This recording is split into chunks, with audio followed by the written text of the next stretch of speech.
નમસ્કાર મિત્રો, જો તમારા ઘર ઉપર માતાજીનો વાસ હશે તો આ વિડીયોમાં જણાવ્યા પ્રમાણેના તમને સંકેતો મળવા લાગશે।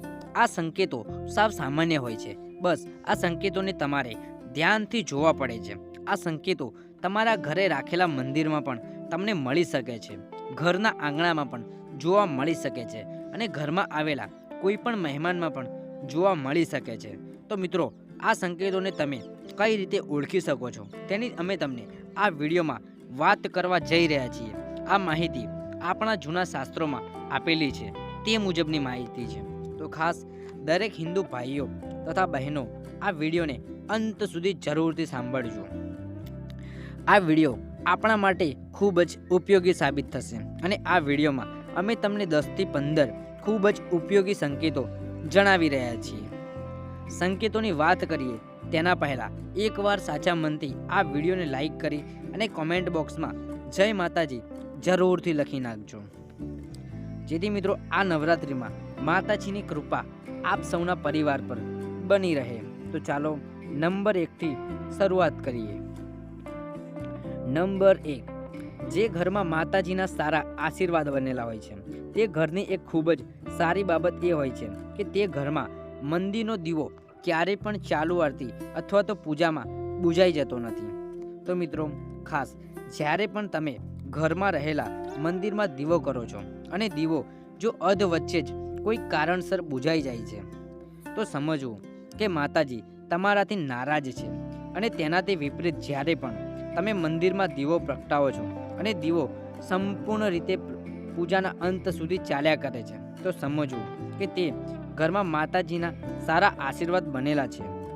નંબર 2, મિત્રો, ઘરના આંગણામાં જો તમને ક્યારે પણ છછુંદર આંટા ફેરા મારતી જણાય છે તો એક સંકેત છે કે તમારા ઘર ઉપર માતા લક્ષ્મીજીનો આશીર્વાદ બનેલો છે, જેથી તમારા ઘરમાં હંમેશા સુખ અને સમૃદ્ધિ, ધન દોલત આવતી રહેશે।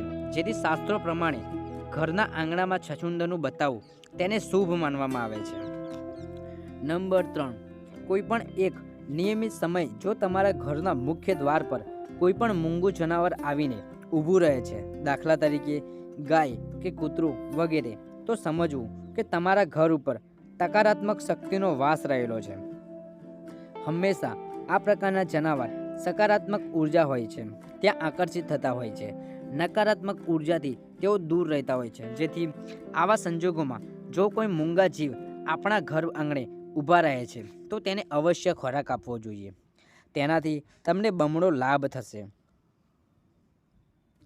નંબર 4, જો મિત્રો તમારા ઘરમાં કોઈ વૃદ્ધ લોકો છે અને તે નિયમિત રીતે ભગવાનની સેવા પૂજા કરે છે, દીવો અને અગરબત્તી કરે છે, તો આ એક ખૂબ જ સારા સંકેતો કહેવાય છે તમારા ઘર માટે કે તમારા ઘરમાં અપાર માત્રામાં સકારાત્મક ઉર્જા રહેલી છે, એને માતાજીના પણ આશીર્વાદ રહેલા છે। કારણ કે શાસ્ત્રોમાં કહેવાયું છે કે જે ઘરમાં નિયમિત રીતે વૃદ્ધ લોકો ભગવાનની સેવા પૂજા કરે છે તે ઘરમાં હંમેશા સુખ શાંતિ રહે છે, ઘરની અંદર કોઈ પણ પ્રકારના રોગ પણ પ્રવેશ કરતા નથી અને પરિવાર હંમેશા સુખ અને સમૃદ્ધિના માર્ગ પર ચાલે છે।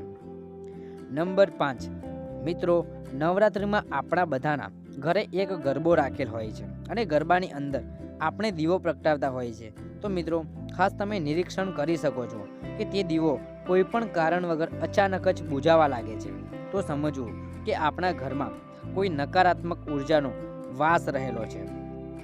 જો આપણા ઘરમાં આવું થવા લાગે છે તો સવાર સાંજ કપૂર અને ગુગળનો ધૂપ કરવો, તેનાથી કોઈ પણ પ્રકારની નકારાત્મક ઉર્જા હશે તે દૂર થશે। નંબર 6, જે ઘરમાં માતાજીના આશીર્વાદ રહેલા હોય છે તે ઘરમાં હંમેશા એક પ્રફુલ્લિત વાતાવરણ રહેશે। તેથી ખાસ મિત્રો, જો ઘરમાં કોઈ પણ કારણ વગર ઝઘડા થતા હોય છે તો સમજવું કે જાણ્યા અજાણ્યા માતાજી આપણાથી નારાજ થયા છે, જેથી ઘરમાં સુખ શાંતિ રહેતી નથી। આવા સંજોગોમાં નિયમિત રીતે માતાજીની સેવા પૂજા કરો અને સાચા મનથી કામના કરો કે ઘરમાં સુખ શાંતિ રહે અને સુગંધિત અગરબત્તી પ્રગટાવો, જેથી ઘરનું વાતાવરણ પ્રફુલ્લિત રહેશે અને પોઝિટિવ ઉર્જાનો વાસ થશે।